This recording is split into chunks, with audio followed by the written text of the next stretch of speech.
think a part of relocating in a new place or some feelings that I felt strongly, especially today, was the urge to just fit in straight away.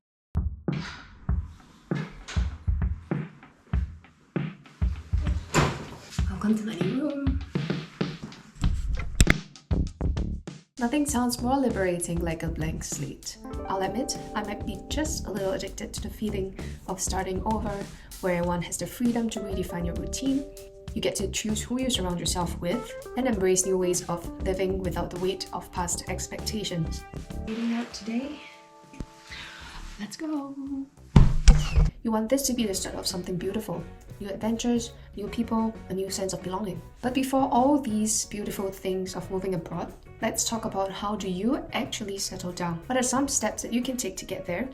And how does one move on from a place that has made you to be who you are today and set up in a place where you have to relearn cultural cues, relearn a new language, and to put yourself out there? What are some of the steps that you can take to create a life in a completely foreign place and find a way to feel at home?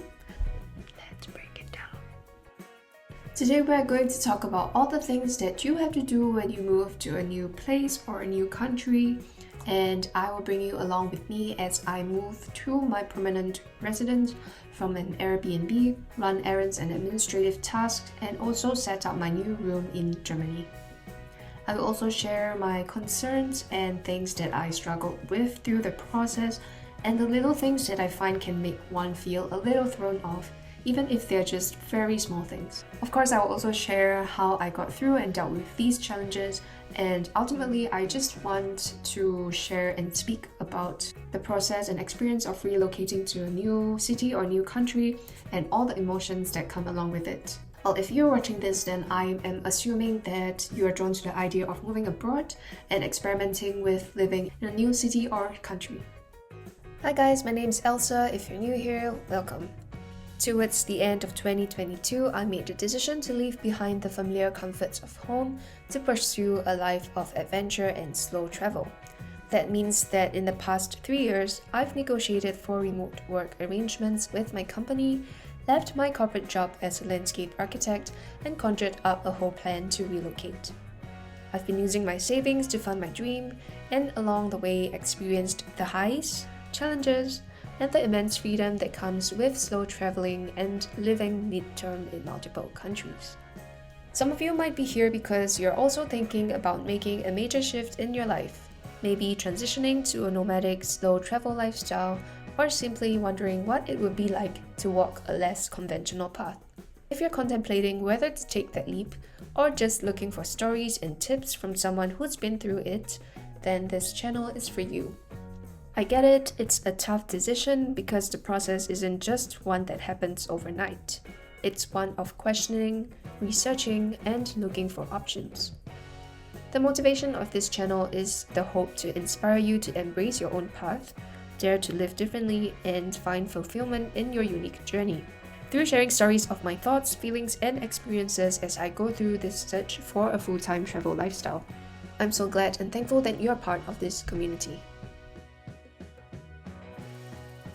Your first week in the foreign place can both feel confusing but also wildly exciting at the same time, where you view mostly everything with fresh new lenses. When you're a foreigner who knows no one and have a whole bunch of things to do administratively, you can feel like you have to learn how things work in the new country as soon as possible. It's easy to get into the temptation to feel like you want to rush to get used to how systems run and to fit in quickly. Let's go through a checklist of things that we have to get done when we move to a new place, shall we? Wait, hold up. To make things easier, I've created a free intro guide to settling down in a new country just for you that includes all the points mentioned in this video with usable checklists and some interesting activities to do, like a free milestone checklist or a page where you can go and explore your neighborhood with. Sure, that sounds a little kiddie, but all in all, it's something to get all of us outside to take in the fresh environment that we just found ourselves in. So first, while moving abroad is about making experiences and having new adventures, Before that, one huge thing that will often take up a lot of your time and energy would be having to sort out paperwork. And by that, I'm talking about administrative things that you have to get out of the way to verify that your stay in a certain place is legal. More often than not, each of the following parts are linked to one another. One of the first things that you'll need is a legal address. Whether you're renting a place or staying with friends, make sure that your name is on some sort of housing contract, because many processes like city registration will require proof of address. When I first arrived in Germany, I stayed for a week in an Airbnb first while looking for accommodation, and then moved into my permanent room after that. Once you find accommodation, you'll need a housing contract or rental agreement, and this is crucial for many other administrative steps. With housing secured, one of the first steps after you arrive is to register at your local city hall. This process is essential for your immigration status, and most countries give you a limited window to do it, so don't delay. If you're staying long-term, you'll need to secure a residence permit or visa, so make sure that you're clear on what documents you need to submit, and you can of course check this on relevant authority websites. In many countries, you're required to also have health insurance before you can even get a residence permit. Along with health insurance, one of the first few things that I got checked out would be opening a bank account. One of my nightmares or fears when traveling to a foreign country is not being able to utilize the funds that I have in my bank. I have a multi-currency card and also a backup which I use, which is Wise. And Wise can help you avoid steep currency conversion fees. And at the same time, getting a local cell phone plan is another must-do to avoid expensive roaming charges. Cell phone plan, I personally use a provider back home in Singapore that includes roaming for up to 60 plus countries at a really affordable price so that I can stay connected when I get to my destination, and that gives me a very huge peace of mind. Gone are the days where I have to get to the airport and queue up for a SIM card like when I was a kid. And if you don't have such a provider back home, discovering eSIMs have made things so much easier, and I would recommend checking out brands like AirAlo for more eSIM options. Settling into a new place also looks like doing some shopping to get your new living space ready. So I thought I'll show at the same time what I bought yesterday in IKEA. We got a laundry bag. Well, dustbin. We've got coffee maker with a mug. Bed sheets. Hello, and a duvet. I am quite shocked because that in total cost like $108. I also got like 10 hangers, but that's not a huge difference. So let's see. A little net. The first thing I do is unpack and take stock of everything that I brought along. It's important to know where your things are, especially the essentials, because when you're in a new place, it's easy to feel a bit disoriented. There are things you will want to pack with you, but also things that are better to buy when you arrive. Like here in Germany, I'm living in a furnished space, so I didn't have to get too much on my own, which has been super helpful. You'll want to find out what you need once you're settled, and chances are there are things that you can borrow or find easily, especially if you know where to look.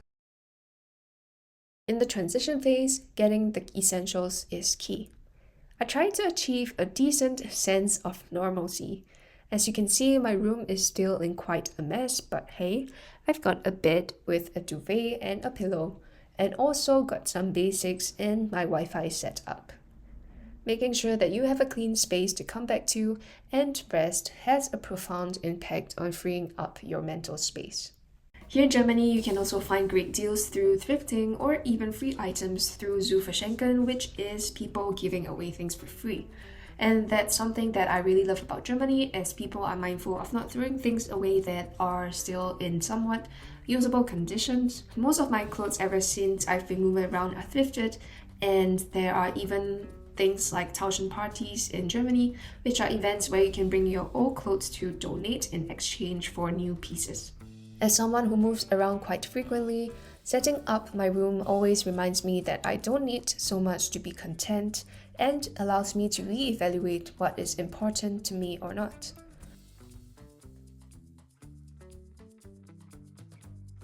Apart from the administrative and logistical things, familiarizing yourself with the new environment is a huge part of getting to know the place that you are moving into.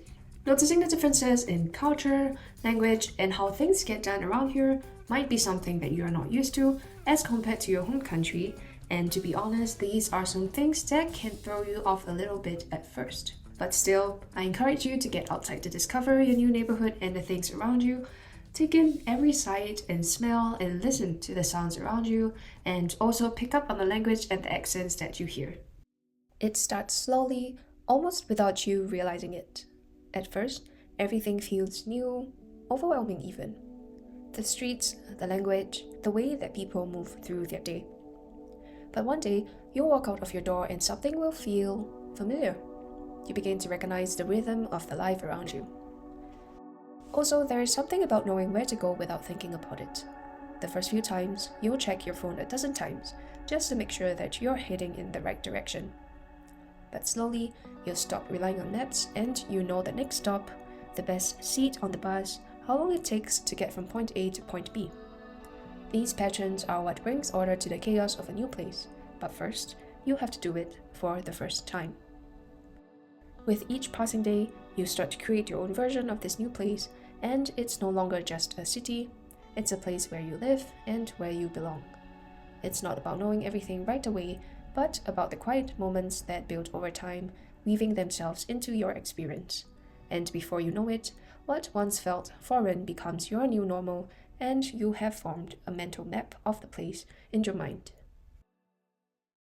Your environment and neighborhood is not the only thing that you have to adjust to. There is also a new culture and a new climate. In a way, these are the bigger things. You're stepping into the unknown, a place where cultural norms are different from what you're used to, and I usually find myself to be extra observant of how people behave and to navigate the unwritten rules of behavior in my new environment.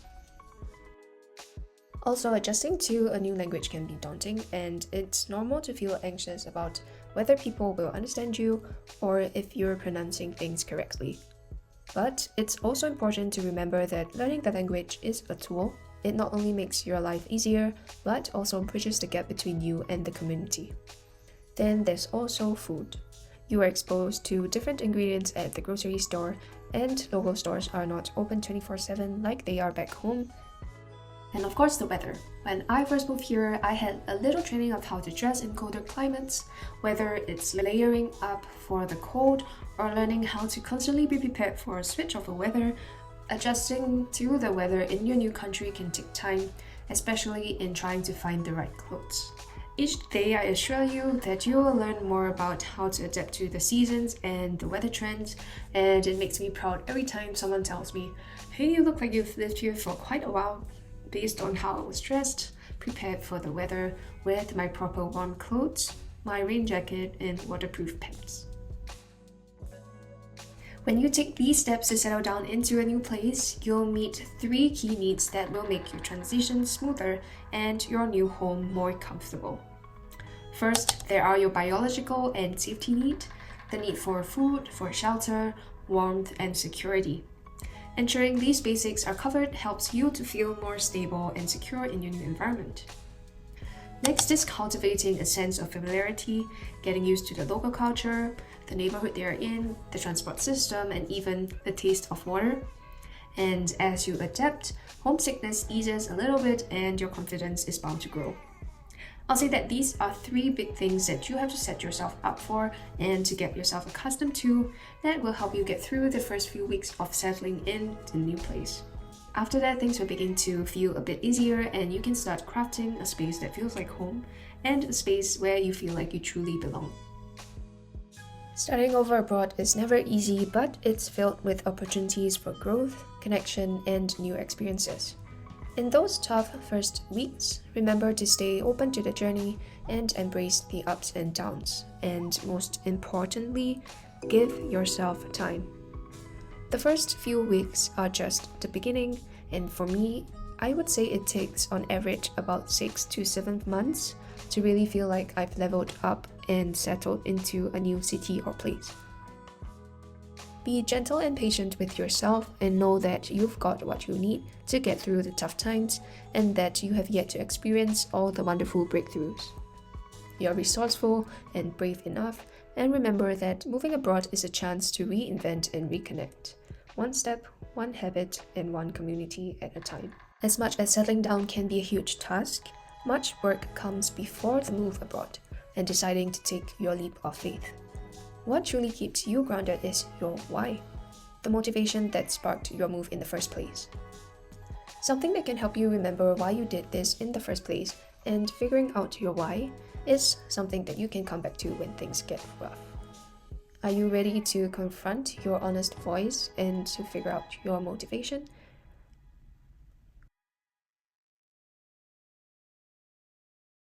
Why is it that even though I know I feel sad having to leave a place that I've settled down in, that I still keep doing it?